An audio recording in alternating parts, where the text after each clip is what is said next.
It's 8:45 p.m. This is the Sri Lanka Broadcasting Corporation.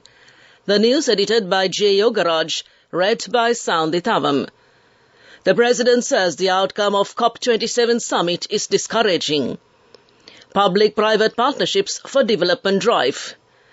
The Ministry of Public Administration and Home Affairs says the two government circulars issued in 2019 and 2022 stipulating a dress code for staff-grade officers has been revoked.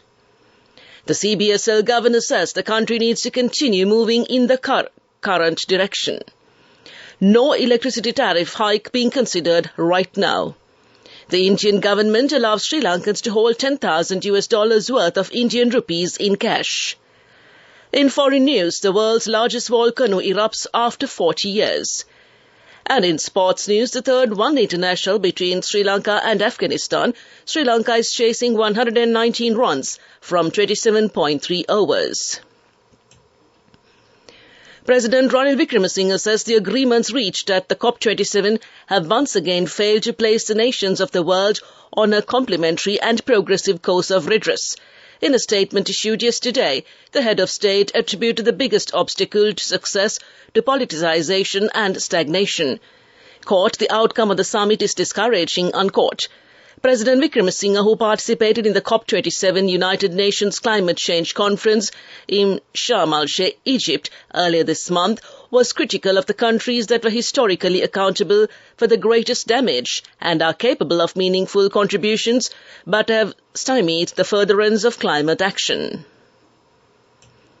The Urban Development and Housing Minister Prasanna Ranatunga said that steps have been taken to implement the country's development process through the partnership of public and private sectors in the future, given that a large number of persons have lost their jobs in the construction sector due to the economic downturn. The minister was speaking with members of parliament regarding the matter at the Ministerial Consultative Committee on Urban Development and Housing held under his chairmanship recently. Minister Ranatunga said since there are private investors who are willing to spend on development programs, the public and private sectors can work as partners towards this purpose. The Central Bank Governor Dr. Nandalal Veerasinghe said that the stabilization and recovery of the country's economy is currently the key objective of the central bank. Speaking at the International Conference on the Roadmap for Economic Recovery of Sri Lanka, held in Colombo today, he attributed the ongoing economic crisis to an imbalance in macroeconomics such as large fiscal deficits and debt standstills. Acknowledging the hike in inflation rates, Dr. Veerasinghe stated that although they rose to 70% last month, inflation rates are currently on a downward trend, thus preventing the hyperinflation Sri Lanka was heading towards. The central bank governor explained that due to the government's expanding budget deficits, the need to borrow funds both internally and later externally when Sri Lanka's access to global financing was lost, thereby acting as the root cause of the country's economic crisis. He, however, assured that the necessary measures are being taken to recover the economy and stabilize the country's external fiscal reserves, allowing for the importation of at least essential goods, such as fuel and gas, so that people will no longer have to remain in lengthy queues. This news broadcast comes to you from the Sri Lanka Broadcasting Corporation. The Public Utilities Commission of Sri Lanka says that the Ceylon Electricity Board has been granted approval for power cuts until November 30th only. In reference to the communique issued by the Minister of Power and Energy, the PUCSL chairman Janaka Ratnayaka said no approval had been granted yet for power cuts beyond today. Further, he said that the CEB's request to impose 3-hour power cuts on November 25th had been rejected by the PUCSL, which only granted approval for power cuts of 2 hours and 20 minutes. Mr. Janaka Ratnayaka further added, no electricity tariff hikes are being considered right now. Meanwhile, the Minister of Power and Energy Kanchana Wijesekara has announced a special power management update for tourism zones in Sri Lanka for December. In a series of tweets, Minister Wijesekara said the southern province and the Ella tourism zones will be exempted from the 1 hour and 20 minute power cut during the night from the 1st of December. The power cuts of 1 hour imposed during the day and 1 hour 20 minutes at night, enforced island-wide, will continue until the 15th of December. He tweeted, with the scheduled addition of Unit 3 of the Norachole power plant to the national grid on the 15th of December, all tourism zones identified by the Ministry of Tourism will be exempted from nighttime power cuts. This will also result in nighttime power cuts enforced island-wide being reduced to 1 hour. He said, however, there will be no power cuts during Christmas and New Year.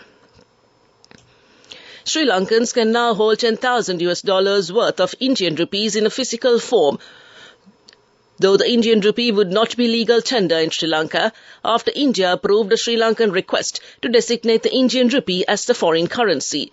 This will provide the Sri Lanka much-needed liquidity support to help it tide over its economic crisis amid inadequate dollar liquidity. The decision is also in accordance with the Indian government's efforts to popularize the Indian rupee among Asian nations and reduce dollar dependence. Sri Lankan residents will now be able to convert the Indian rupee into another currency, and to enable this, Sri Lankan banks must sign an agreement with an Indian bank to open Indian rupee nostro accounts, which means the accounts that banks hold in a foreign currency in another bank. The Public Administration, Home Affairs, Provincial Councils and Local Government Ministry said that the two government circulars issued in 2019 and 2022 stipulating a dress code for staff grade officers had been revoked with immediate effect.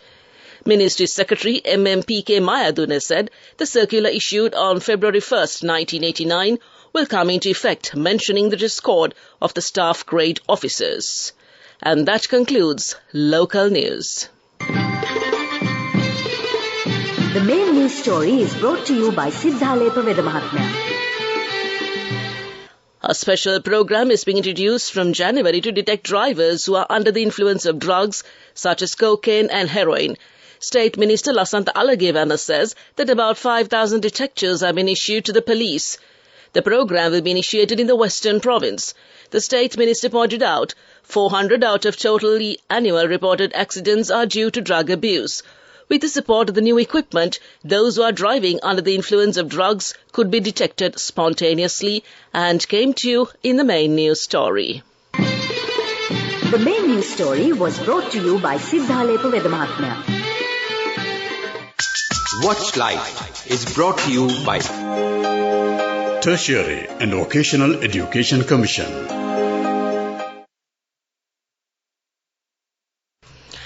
And moving on to Watch Life, the National Water Supply and Drainage Board says that the water supply will be interrupted from Friday at 10 p.m. until 1 p.m. on Saturday in Colombo due to essential renovation project of the Ambatale water treatment plant. The Water Board said the water supply will be interrupted in Colombo 11, 12, 4, 13, 14 and 15, and the board regrets the inconvenience caused to the public and requests to collect adequate water in advance, and came to you in Watchlight. Select technical and vocational courses with proper guidance. Visit regional career guidance centers or visit nearest district divisional secretariat officers and meet career guidance practitioners or skills development officers. Be aware on unregistered institute which promote widely. Don't waste your valuable time and money. Visit www.tvec.gov.lk for more information. Message from Tertiary and Vocational Education Commission. World News. Brought to you by courtesy of... We give you the strength to rise higher and higher. Never step back, but always march forward. Empowering you to reach greater heights. People's Leasing, the trusted leader. Making headlines tonight, Germans struggle with influx of Ukrainian refugees. India revokes the ban on exports of organic, non-basmati rice, including broken rice. And the world's largest volcano erupts after 40 years. The German capital is struggling to properly house Ukrainians refugees, and as winter deepens and Russia continues to attack Ukraine's energy infrastructure, authorities are hastily preparing more emergency shelters in anticipation of the arrival of what they estimate could be up to 10,000 more people. 1 million Ukrainians have fled to Germany since the start of the war, according to latest figures.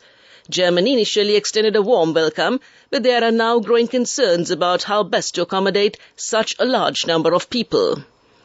The Indian government has lifted the ban on exports of organic non-basmati rice, including broken rice, a move which should help in promoting the outbound shipments of the commodity. The government had in early September banned the export of broken rice with the aim to increase domestic availability. India exports about 10,000 to 15,000 tons of organic rice annually. The exports of organic basmati and non-basmati rice was growing rapidly in the last 4 to 5 years. Hawaii's Mauna Loa, the world's largest active volcano, began erupting on Sunday for the first time since 1984. The lava is contained within the summit and does not threaten Hawaiians living downslope for now. The residents are warned that volcanic gases and fine ash may drift their way. Mauna Loa rises 4,169 meters above the Pacific Ocean, part of the chain of volcanoes that form the islands of Hawaii. It last erupted in March and April of 1984, sending a flow of lava within 8.05 kilometers of Hilo, the island's largest city. And back to the headlines of the world news. Germans struggle with the influx of Ukrainian refugees. India revokes the ban on exports of organic non-basmati rice, including broken rice. And the world's largest volcano erupts after 40 years. With that, we conclude this bulletin of world news. World News. Brought to you by courtesy of...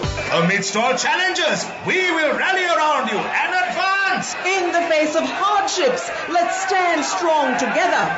Empowering you to reach greater heights. People's Leasing, the trusted leader. On to development news, a project is being launched to enhance the capacity of 6,000 smallholder rubber planters. The Ministry of Plantation expects to sign up a memorandum of understanding with a French company for the purpose. The total expected budget is €727,000. The project will focus on upgrading economies of rubber smallholders of Monoragala, Badalkumbara and Matagama areas. The project was approved by the Cabinet of Ministers and came to you in development news. And we move on to sports news. It's cricket. St. Peter's College Bamblapitiya, defending champions, entered to the final for the second consecutive year of the Under-19 Inter-Schools Division 1 Tier B limited overs cricket tournament. The Peterites beat Mahinda College Galle by 105 runs in the semi-final played at Thurston Grounds, Colombo yesterday. St. Peter's scored 261 runs for 9 wickets in 50 overs. St. Peter's College Bamblapitiya will meet Thurston College Colombo in the final on December 4th at the Coles Grounds. And the third one international between Sri Lanka and Afghanistan is underway at the Pallekele International Cricket Stadium. Batting first, Afghanistan scored 313 for 8 wickets after 50 overs.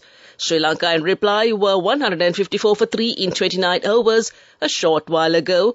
That came to you in sports news. We look at business news next. The fastest way to earn the highest interest, an interest rate of 22% in 4 months. NSB, the safest place for your money. Business news. Sponsored by National Savings Bank, the safest place for your money. Cargill's Food City achieved yet another milestone recently with the opening of its 500th retail outlet. In its bold and dynamic 39-year journey, Sri Lanka's most loved retail chain has simultaneously charted the evolution of the retail supermarket business in the country, with local neighborhoods and real estate developments mushrooming around its outlets. Apart from being one of the most recognizable Sri Lankan brand successes, Cargill's Food City has also had a far-reaching and sustainable impact on the economy and local community. Cargill's Food City strives to uplift the livelihoods of people with a commitment to build a better Sri Lanka, which stems from the core values of Cargill's. Being present in all 25 districts, it introduced the supermarket experience to Sri Lankans beyond urban. Cargill's was the first company from the south to enter the north, setting up the Vavuniya Cargill's Food City in 2004. That came to you in business news. Economic news up next. Business news. Sponsored by National Savings Bank, the safest place for your money. The fastest way to earn the highest interest, an interest rate of 22% in 4 months. NSB, the safest place for your money. On to economic news. Sri Lanka shares rose over 3% within the first hour of trade today, pushed up by strong positive sentiments following last week's Expo Lanka expansion news and speculation on interest rates to be eased in line with inflation. An analyst said that since previous week, the market was moving on strong positive sentiments on Expo Lanka and interest rates to fall in line with inflation. This had also brought in some bargain hunting. The central bank governor said the market rates should eventually ease despite the fears of a domestic debt restructuring as inflation falls, increased liquidity in dollar markets, and the interbank liquidity improves. That came to you in economic news. Saving money isn't easy when you have responsibility. That's why we promise to give you the best returns and guarantee on your investment. LOLC Finance Fixed Deposits. Maximize your savings. LOLC Finance PLC, incorporated on the 13th of December 2001, is rated SLA stable by ICRA Lanka Limited and is licensed by the Monetary Board of the Central Bank of Sri Lanka under the Finance Business Act number 42 of 2011. On to the weather report. The Met Department says a few showers will occur in the northern and eastern provinces. Showers or thundershowers may occur at a few places in the Sabragama province and in the Gaul and Martara districts during the afternoon or night. Misty conditions can be expected in the western, Sabragama and Uva provinces and in the Gaul and Martara districts during the morning. This weather report was published this evening at 7:30 p.m. Further details could be obtained by visiting the official website of the department. Meanwhile, the International Weather Forecast website AccuWeather.com reports that the day's weather was cloudy. Today's daytime temperature was observed to be around 29 degrees Celsius. Tonight's temperature will be around 27 degrees Celsius. The ground temperature would be 27 degrees Celsius at the time of this news broadcast. The air quality index AQI is 43. The air quality is generally acceptable for most individuals. However, sensitive groups may experience minor to moderate symptoms from long-term exposure. And now to conclude this bulletin of news, a recap of the headlines. The President says the outcome of COP27 summit is discouraging. Public-private partnerships for development drive.